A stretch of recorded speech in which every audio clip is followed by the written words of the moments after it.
কিছু কমন জিনিস আমাদের মনে রাখতে হবে। মায়ের বুকের দুধ যত তাড়াতাড়ি সম্ভব আপনার বুকের দুধ খাওয়ানোর চেষ্টা করবেন। এই বুকের দুধই তার ফার্স্ট ভ্যাকসিনেশন। টেম্পারেচার মেনটেন করতে হবে।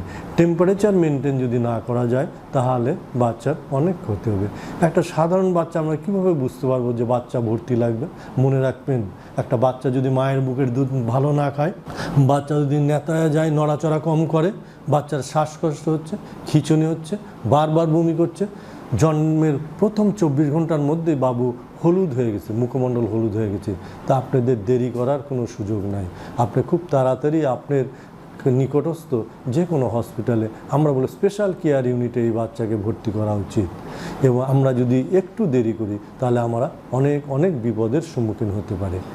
এবং আমাদের টিকা, কিছু স্বাস্থ্যসেবার জন্য, যেমন আমরা বললাম বুকের দুধ খাওয়ানো, তারপর টিকা দেওয়া, বাচ্চাকে নিয়মিত ওজন করা, এই জিনিসগুলো আমাদেরকে লক্ষ্য রাখতে হবে। আমরা যেটা বলি যে জন্মের পর বাবুর গোসল, আপনারা কখনোই বাচ্চাকে জন্মের পরপরই গোসল করাবেন না। কমপক্ষে 5 দিন পর আমরা 1 দিন পর কুসুম গরম পানি করে গা হাত পা মুছে দিতে পারি। পায়খানা প্রস্রাব 24 থেকে 48 ঘন্টা পর্যন্ত আমরা একটা নবজাতকের এটা আমাকে অবজার্ভ করতে পারি। জন্মের পরেই যদি পায়খানা না করে, প্রস্রাব না করে পরপরই, এর জন্য আপনারা মন খারাপ করবেন না।